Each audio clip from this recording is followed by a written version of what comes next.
Shalom, shalom, shalom, my brothers and sisters of the nation of Israel. It's your brother Ananias again for A.O.I, the Awakening of Israel.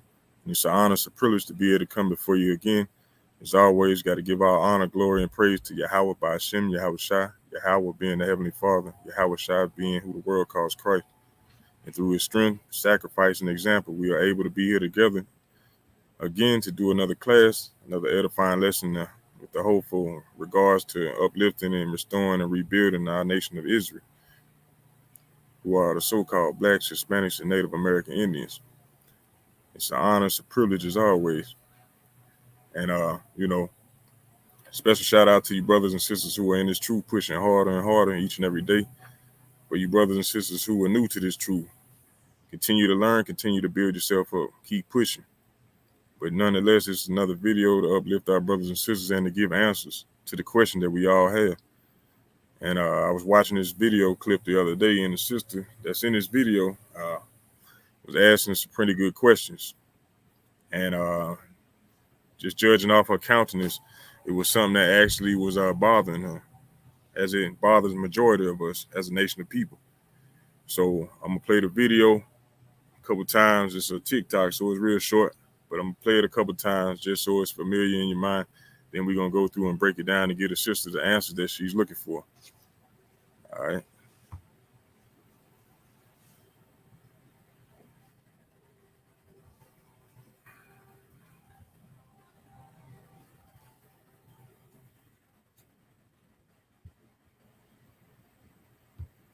We fought for our freedom just to end up with Jim Crow and segregation and being lynched by the KKK.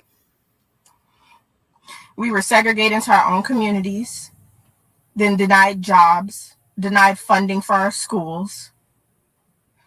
You kill our black men, then make fun of us for not having fathers. You dehumanize and demonize and kill our black women, and nobody bats an eye. What exactly did black people do? What exactly did we do? What exactly did black people ever do? Like, I'm genuinely asking, what did we ever do to deserve anti-blackness in every single community? We were brought over here in chains. We were beat, raped, and murdered. We fought for our freedom just to end up with Jim Crow and segregation and being lynched by the KKK. We were segregated into our own communities, then denied jobs, denied funding for our schools. You kill our black men, then make fun of us for not having fathers. You dehumanize and demonize and kill our black women, and nobody bats an eye. What exactly did black people do? What exactly did we do? What exactly did black people ever do? Like,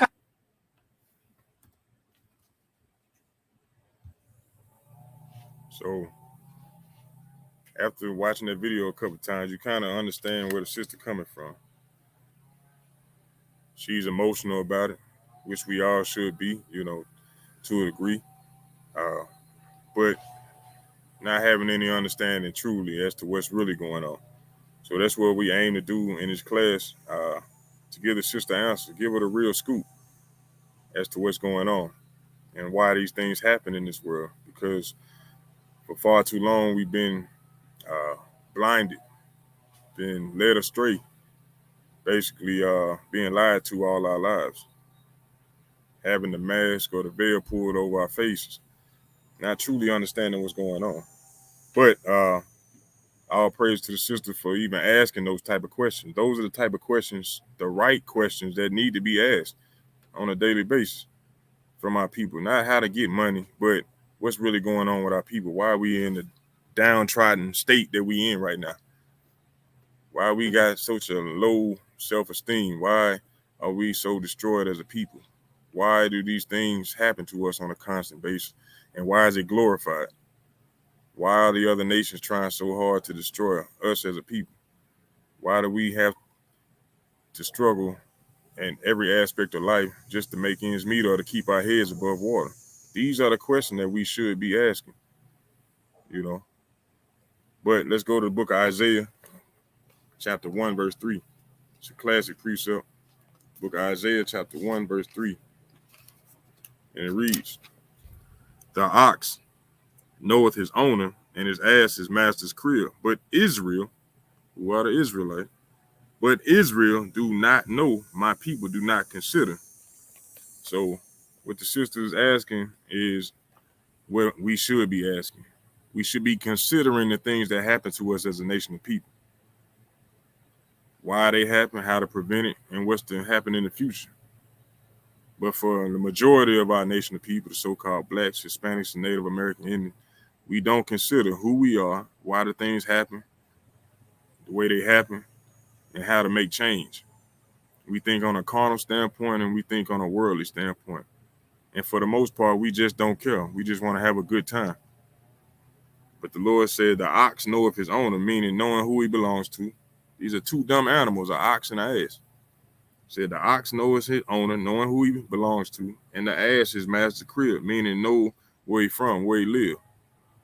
Us as a nation of people, the nation of Israel, we don't even know who we are. We consider ourselves to be today African Americans, uh, Negroes, Latinos, Hispanics, uh, what else? Native Indians, Native American Indians, uh, all type of bywords. Those are curses, whether we know it or not. But once again, the scriptures say the ox know who he belong to, and the ass know where he from. But Israel doeth not know. My people do not consider. We don't consider where we come from, nor who do we belong to, or that we even had our own land. We don't consider those things. We just know we got off the slave ship, and that's it. The earth been here longer than that. You know, we had to be doing something before the slave ship. It was too many of us that were put on the ship for us not to be doing anything. The question we should be asking is, what happened? What happened? What is our history? Our true history, not what the enemy gives us, but what is our true history? Because that history is being hid from us. It's not being openly taught. It's being hid from us.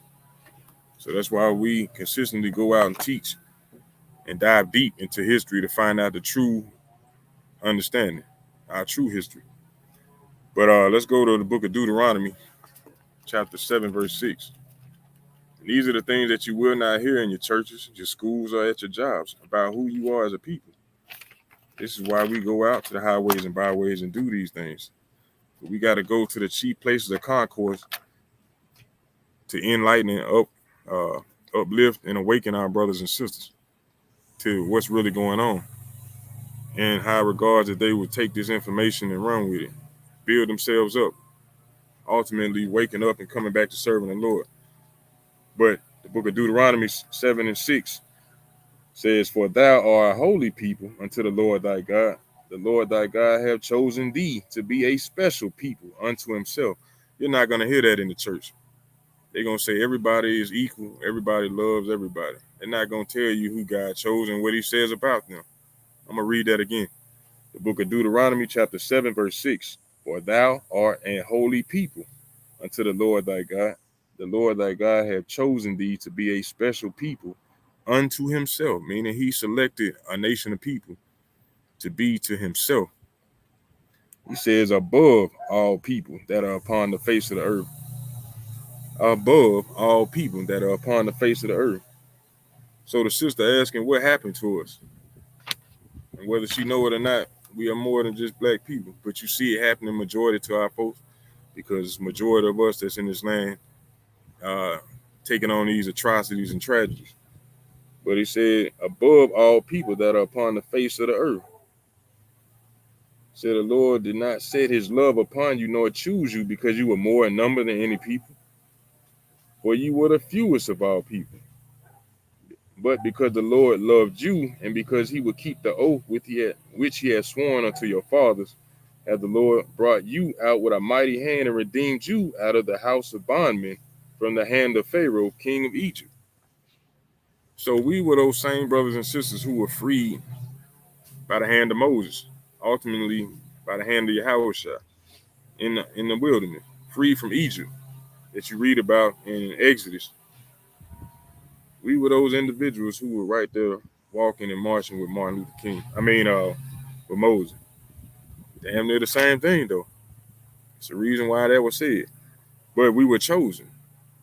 So it's a reason why these other nations pray harder and harder on trying to take us down or why they hate us. Because we were chosen. It's no different than uh, I use a carnal explanation or example. Just say you got 10 pairs of shoes, because people these days got 10 to 15 pairs of shoes. But it's one particular pair of shoes out of all those different pairs that the owner or the creator loves more than any of the rest of them. It's nothing that the other shoes can say or do to change the mind of the creator or the owner.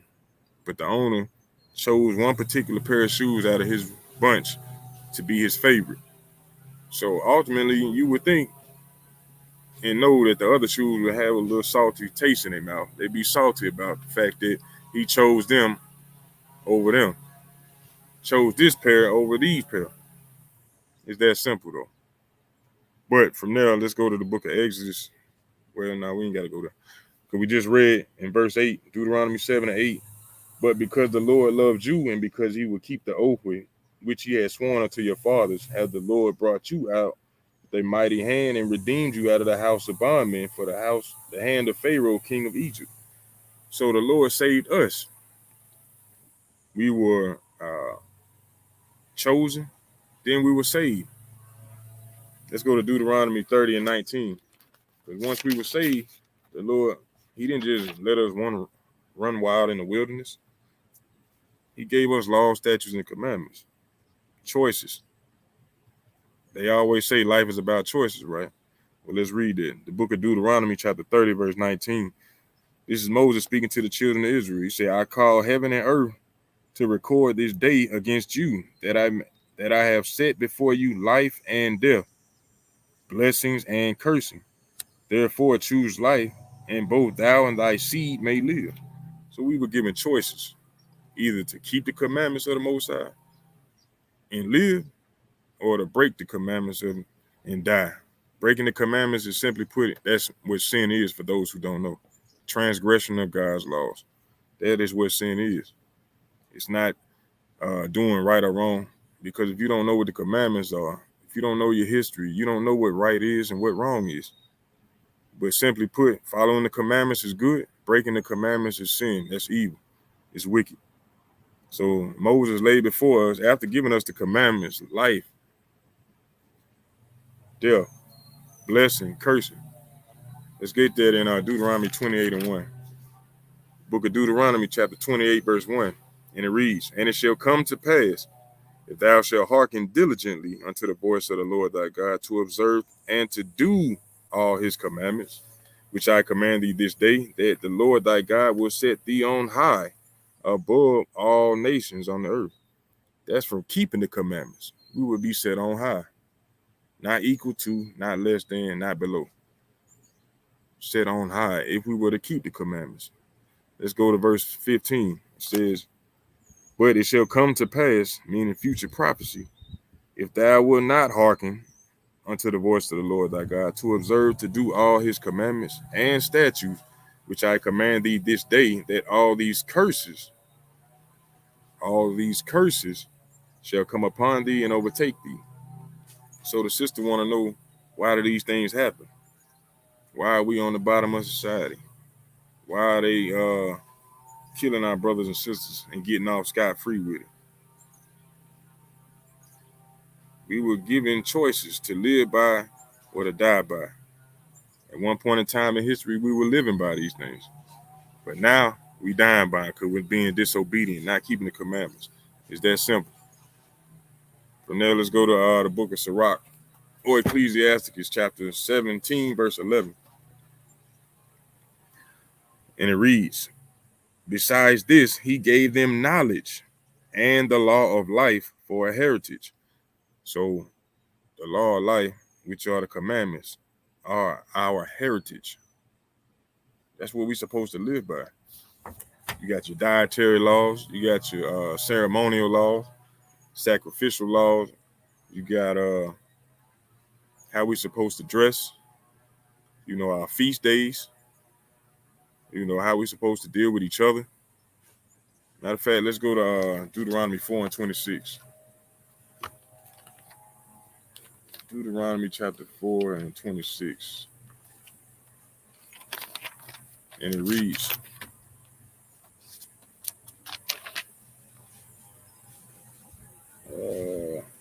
Uh, you know what? Let's go to Deuteronomy 4:5. It said, "Behold, I have taught you statutes and judgments, even as the Lord my God commanded me, that ye should do so in the land whither ye go to possess it." So, being in the wilderness, we were given commandments to prepare ourselves for when we got into the promised land, the land flowing with milk and honey. These would these laws, statutes, and commandments would be how we would govern ourselves in that land. Excuse me. Verse 6, it says, "Keep therefore and do them, for this is your wisdom and your understanding in the sight of the nations, which shall hear all these statutes and say, Surely this great nation is a wise and understanding people." So by keeping these commandments, we as a nation will be considered wise and understanding. Verse 7, it says, "For what nation is there so great who have Yahweh so nigh unto them? And the Lord our God is in all things that we call upon him for. And what nation is there so great that have statutes and judgments so righteous as all this law which I set before you this day?" You see that? I'm gonna keep reading though. It says, "Only take heed to thyself and keep thy soul diligently, lest thou forget the things which thine eyes have seen, and lest they depart from thy heart in all the days of thy life. But teach them thy sons and thy sons' son." Our people say that the commandments are done away with. We have been taught by the enemy that our commandments are done away with. Therefore, we go through these curses, through these tragedies, atrocities. They constantly plague our nation of people because we have been taught they are done away with. Therefore, we don't keep the commandments. Therefore, we don't teach them. It's that simple. So the sister's asking, why do these things happen? We are cursed as a people. She said they put us on slave ships, brought us over here in shackles and chains. That's actually part of the curses. Let's go to Deuteronomy 28:46. Book of Deuteronomy, chapter 28, verse 46. Let me see. Is that what I want? Yeah, I'll start there. It says, "And they, meaning the curses, shall be upon thee for a sign and for a wonder, and upon thy seed forever." So these curses will be upon the Israelites as a sign to indicate or to identify as to who they are in the last days. And it said it should be upon them for a sign and for a wonder, and upon thy seed forever. So anywhere that we go and throughout history, these curses would be on us to identify to us exactly who we are.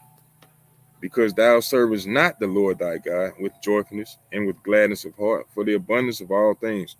Just like today, we get up, going to work, punching the clock, paying car notes, mortgages, all these different things, going to party, going to these different restaurants. We don't give any type of gladness, any type of honor, glory to to the Most High, to Yahweh by Hashem Yahweh Shai. We just get up and go and do. We're not thankful for anything, grateful for anything. But the minute that we have any type of problems, we on our knees or we uh, praying left and right, trying to get some type of forgiveness or understanding. But we should be doing that on a daily basis. But the Lord said, because we didn't do that with joyfulness and gladness of heart for all things, verse 48, it says, "Therefore shalt thou serve thine enemies, which the Lord shall send against thee."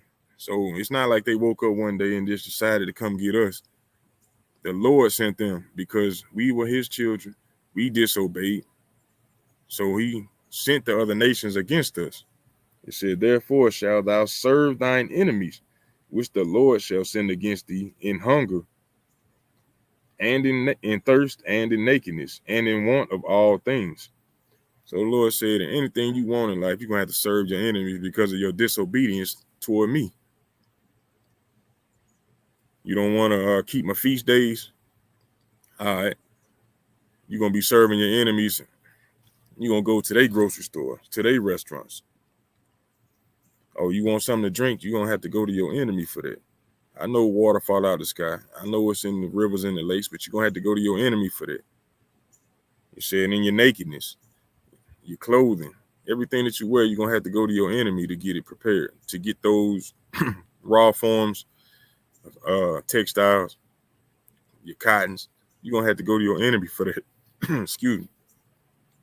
He said, in one of all things, you want to graduate from high school, you want a car, you want a house, anything you want, a diploma, a degree, you're gonna have to go to your enemies for that. And he said, and he, meaning your enemy, shall put a yoke of iron upon thy neck until he have destroyed thee. So, sister, when we was getting off them slave ships, or before we was on them slave ships, they had to chain us in something to get us on them ships. But this is written in the scriptures. Now, a lot of people say that the Bible was used to enslave us as a nation of people. That's entirely wrong. Our disobedience did that. And the Lord, being a true man of his word, did what he said he was going to do. So the enemies put a yoke of iron upon our neck. So when you see the brothers out on the highways and byways teaching and showing you what your enemy actually did to you, don't toot your nose up in the air. Don't screw your face up. Hearken to that truth, because the truth will set you free, according to John 8:32. The truth is going to set you free and let you know you're not supposed to be dealing, marrying, having kids, laying down with the other nations. It's a reason for that, because they are your enemies. They are the ones who enslaved you, still enslave you to this day. The sister said in the video that we fought for our freedom. We don't have any freedom. Yeah, they're not tying you to a pole and whipping your back anymore, but you're still a captive. You're still a slave here. It's the same principle as having a collar around a dog chained up to a tree all his life. You can take the collar off now. After so many years, that dog will not leave the yard. And that's exactly what happened. Same basic principle. But let me go to the book of Baruch, chapter 3, verse 8, just to prove that the Lord said we still in captivity today. Regardless of how we feel and what we think, the Bible said we still in captivity to this day. This is the book of Baruch, chapter 3, verse 8. And it said, behold, we are yet this day in our captivity. How do you know that? Because you can't leave this country or any country without having a permission, having a permit. You can't, a passport. You can't drive down the road without they say so. That's a license. Understand that. You're still in captivity. I'm gonna keep reading. The book of Baruch, chapter 3, verse 8. Behold, we are yet this day in our captivity, where thou hast scattered us for a reproach and a curse, and to be subject to payments, according to all the iniquities of our fathers, which departed from the Lord our God. So this is done due to the disobedience and the rebelliousness of our people, from our forefathers, from them same brothers and sisters who died off in the wilderness while we were there for 40 years dealing with Moses, to the same ones who bucked up against him, trying to get some type of power or fame. And the Lord opened up the earth and swallowed them. Same rebellious individuals from back then are here today. That same mindset, that same spirit that was on our brothers and sisters then, still following on to this day. You know, but we still in captivity. That's the point I'm trying to bring out to you. We're not free. You are fighting for the illusion of being free. That's how they carry it over your head to get you to do what they want you to do. Understand that. You fought for freedom through the Civil War, right? Each side was using you to defeat the other side. Not to give you freedom, but to help use you to defeat the other side. Same thing with the Revolutionary War. You had the Brits or the Redcoats putting that bug in some of our brothers and sisters' ear to help fight for them for their freedom, the same way the so-called Americans were doing at that time, using that same tact to help get us on their side to fight against the Brits as well. Never with the hopes and dreams of letting us free or setting us free, but to accomplish their motives. The same thing is going on today. The same thing, even in your politics, with your Republicans and Democrats and liberals and conservatives. Same thing is being used today. But our people are blinded, not understanding truly what's really going on. But from there, let's go to the book of Zechariah, chapter 11, verse 5. Because the sister asked in there, or said they kill us and gun us down, and no one bats an eye. Well, why is that? You got to think to yourself, why would they go against each other? Why would they? Yahweh said, if Satan's house is divided, how can it stand? So why would they go against each other? But this is the book of Zechariah, chapter 11, verse 5. It says, whose possessors slay them, we are still held captive here. So therefore we are possessed by someone, and those are our possessors. Whose possessors slay them and hold themselves not guilty. And they that sell them say, blessed be the Lord, for I am rich, and their own shepherds pity them not. What is that going into? Your enemy who possesses you, who controls the narrative, the situation that you go through. They don't find fault with what they do, basically. And they say they're blessed because of the position that they're in, to be able to gun you down and get away with it. They say they're blessed by the Lord. To have the largest military to go around the world doing whatever the hell they want to do. They say that they are blessed because of the Lord. And ultimately, yeah, he allowed them to do these things, just like he allowed us to go into captivity. He gave them the power to do so. Just like beforehand, before they were in that position, we were the authority. We were in rulership. When you read about King David and King Solomon, even King Saul, you'll realize how we were doing when we were in rulership. King Solomon had the whole world at peace, the whole earth at peace for 40 years. Think about that. Since they've been ruling, ain't been no peace. Yahweh Shai or Christ said he didn't come to bring peace but a sword. Division. So everybody's trying to buck against the system. They trying to stand up against the word of the Most High. And they saying we want equality. That's not what's in the scriptures. That's not what the Lord is about. He said he came to bring a sword. But everybody want to be the same. We want to be equal. We fighting for civil rights, equality, all of these different things. And it still ain't gotten you nowhere. But they slay us and find themselves not guilty. That's in the scriptures, sister. And my brothers and sisters who tuning in, that's in the scriptures. Let's go to the book of Jeremiah, chapter 50, verse 7. And these are the reasons why they don't want us to read the Old Testament, because the answers to everything are right here.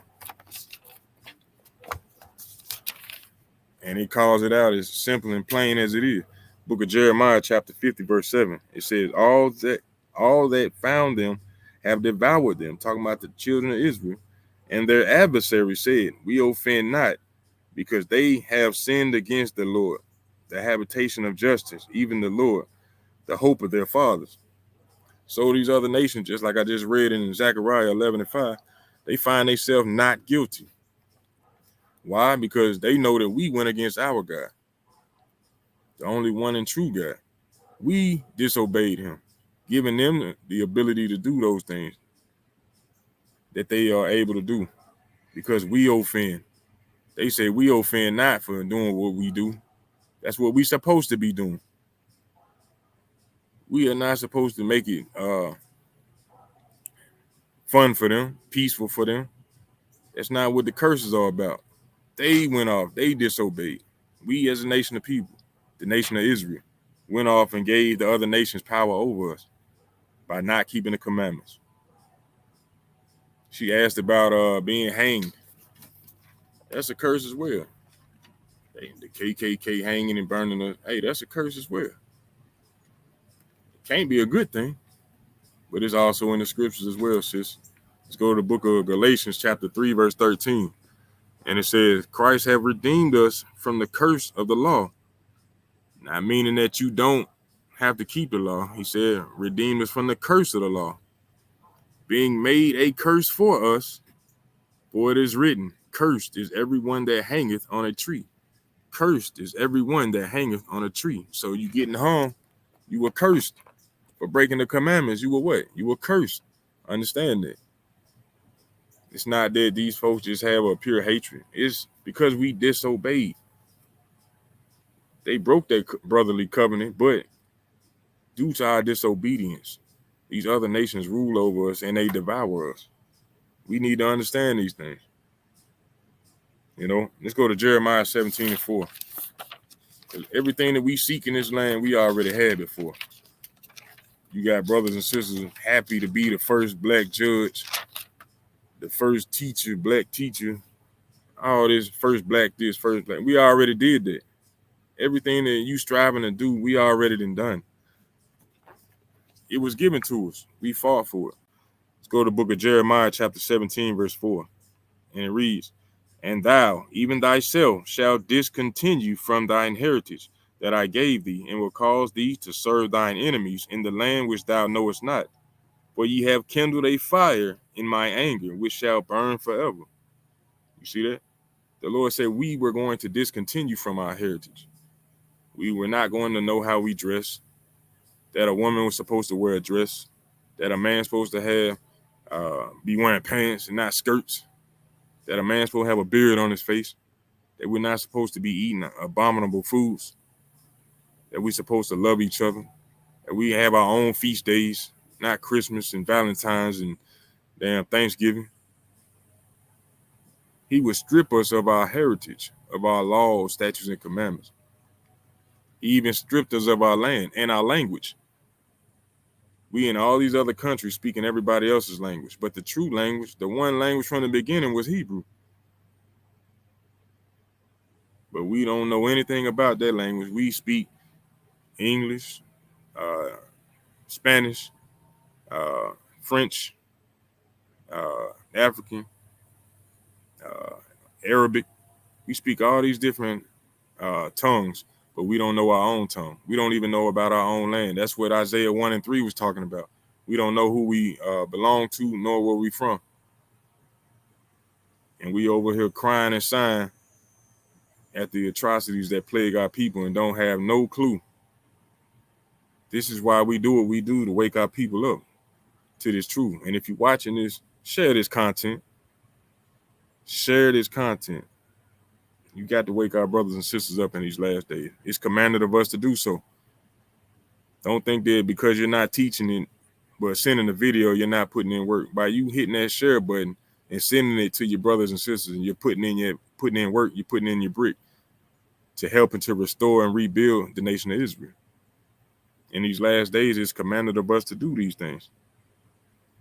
Understand that. Matter of fact, let me prove that right quick. Let me go to the book of Ezekiel, chapter 3 and 11.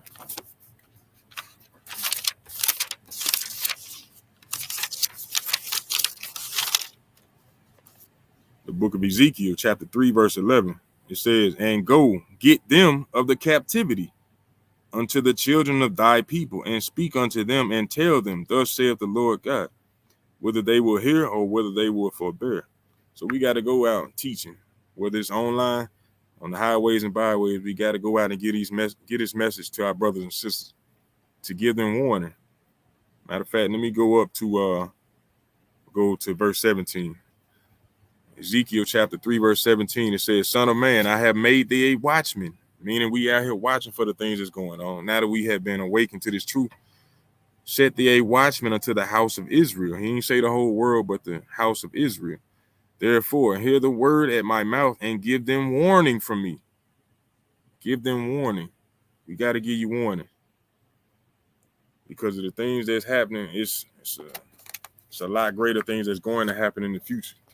And the wickedness that's going on now will continue to happen until you wake up as a nation of people and start keeping these commandments. But being hung from a tree, sis, that was a curse. And we've been stripped of our heritage. But it's an upside to everything. Just as well as it's a downfall, it's an upside to everything. And this is what I'm going to end off with. This is the book of Baruch, chapter 2, verse 30. It says, For I knew that they would not hear me, because it is a stiff-necked people. Now, if you know or want to admit to it or not, the nation of Israel, we are hard headed as hell. We with poor spirit but prideful as hell. Can't nobody tell us anything until we going through it for real. But the Lord said, "For I knew that they would not hear me, because it is a stiff-necked people. But in the land of their captivities, they shall remember themselves."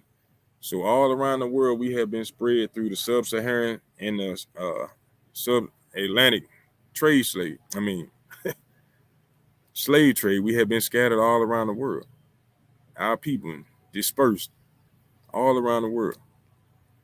So the Lord said, in the land of their captivities, they shall begin to bethink themselves, or to remember themselves. Verse 31, and shall know that I am the Lord their God, for I will give them a heart and ears to hear. The heart he's talking about is not the heart that pump in your chest.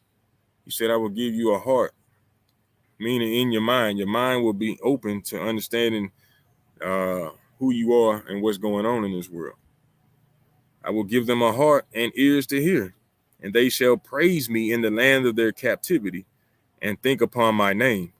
You see that? God is a title, but he actually has a name, Yahweh, and his son is Yahweh Shai, excuse me.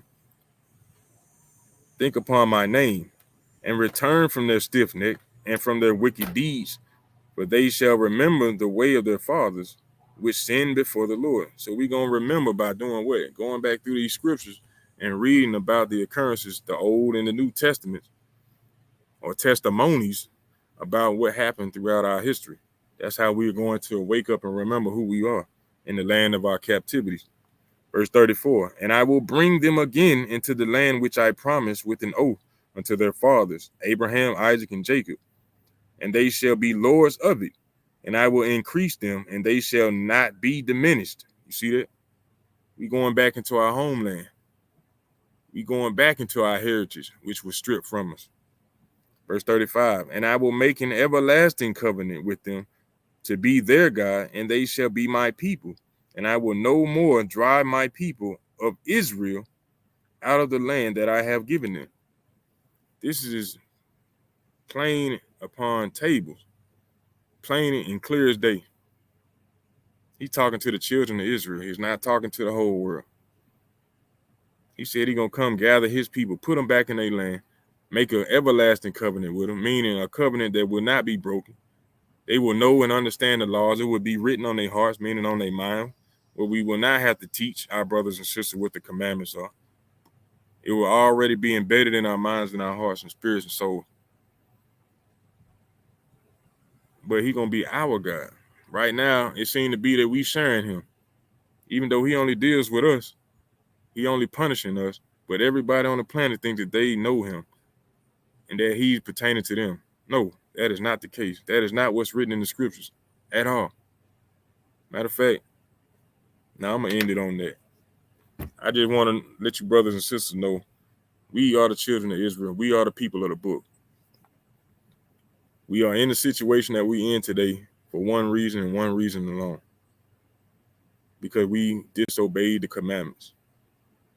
So in order to get out of the situation that we're in today, we got to come back to keeping the commandment. And that's why our Savior, our Messiah, going to crack that sky and come redeem us, go to war with these other nations, and set us back in our own land. That's what's written in the scriptures. We got to understand these things. It's a lot more than what I broke down, and I encourage you and invite you to open the book and read. Blessed is he that readeth, according to Revelation 1 and 3.